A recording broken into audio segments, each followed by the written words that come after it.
দিয়েছে মোতাবাড়ি জাগো হিন্দু নরনারী। এই প্রতিবাদে আজ হিন্দু সুরক্ষা মঞ্চের পক্ষ থেকে একটি প্রতিবাদ ধিক্কার মিছিল আয়োজন করা হয় নৈহাটিতে। উপস্থিত ছিলেন সংগঠনের একাধিক নেতৃত্বরা।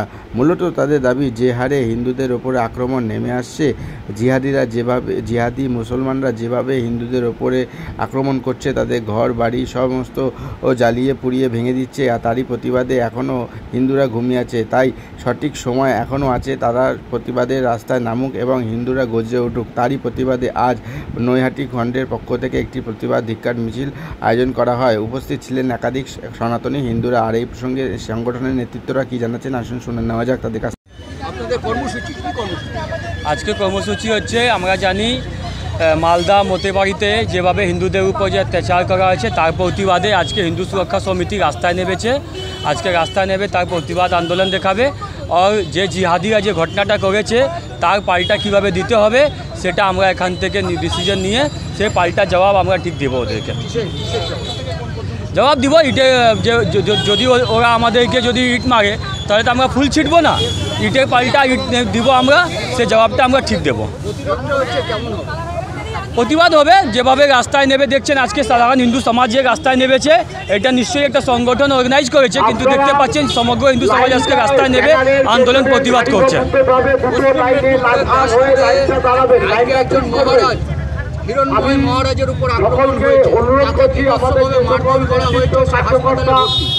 তার তীব্র নিন্দা করছি আমরা। শুধু মহারাজকে মারা হয়নি, উনি আমাদের সাধু সন্তরা একটা চটি রাখেন, ওনার চটিটাও কেটে দেওয়া হয়েছে। এটা আমরা জানি বাংলাদেশে চিন্ময় প্রভুকে হেনস্থা করা হচ্ছে, এক পশ্চিমবঙ্গে হিরণময় মহারাজকে হেনস্থা করা হচ্ছে।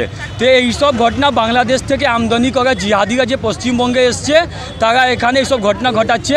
এইসব ঘটনা আমাদের সাধু সন্ত থেকে নিয়ে পুরো হিন্দু সমাজ এই প্রতিবাদ দেবে। এই প্রতিবাদ মাধ্যমে আমরা আন্দোলন করব। বেছে বেছে হিন্দুদের উপরই আক্রমণ হচ্ছে, অন্য সম্প্রদায়ের উপর আক্রমণ হচ্ছে না, কীভাবে দেখছেন? নিশ্চয়ই হবে, কেন হবে না। কালকে আপনারা শুনেছেন ঈদের উৎসব ছিল, খেলাফত কমিটি থেকে একটা প্রোগ্রাম অর্গানাইজ করা হয়েছিল, ঈদের কোনো প্রোগ্রাম। ওখানে মাননীয় মুখ্যমন্ত্রী মমতা ব্যানার্জি বলছেন কি আপনাদের ভয় পেতে হবে না, আপনাদের সাথে সরকার আছে, আপনাদের সাথে আমি আছি, অভিষেক আছে। তো যখন ওদের সাথে পুরো সরকার রয়েছে তখন ওরা একদম ক্লিয়ার আছে কি হিন্দুদেরকে টার্গেট এই সরকার যে আছে, এই মাননীয় মুখ্যমন্ত্রী তাদের পুরো পরিচয় দিচ্ছেন, তাদের পরিচয়ের মাধ্যমে হিন্দুদের উপর হেনস্থা করা হচ্ছে। আমার নাম রোহিত শাহ, হিন্দু জাগরণ মঞ্চ দক্ষিণবঙ্গ পঞ্চায়েত সদস্য। মেদিনীপুরের দাসপুরে মহারাজ হিরণময় মহারাজের উপর আক্রমণ। পিসি ভাইপোর বঙ্গদেশে আইন কানুন সব এক পেশে। আইন কানুন শুধু মুসলিমদের জন্য, হিন্দুদের জন্য কোনো আইন কানুন নেই। হিন্দুদের ঘর ভাঙা হবে, হিন্দুদের ওপর এফআইআর হবে, এটাই পশ্চিমবঙ্গে পিসি ভাইপো দেশের নিয়ম। সেই নিয়মের বিরুদ্ধেই আমরা রাস্তায় নামছি।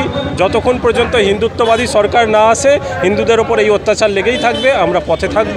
এই আক্রমণের প্রতিরোধটা এবং প্রতিবাদটা করছেন, সেটা কীভাবে রুখবেন?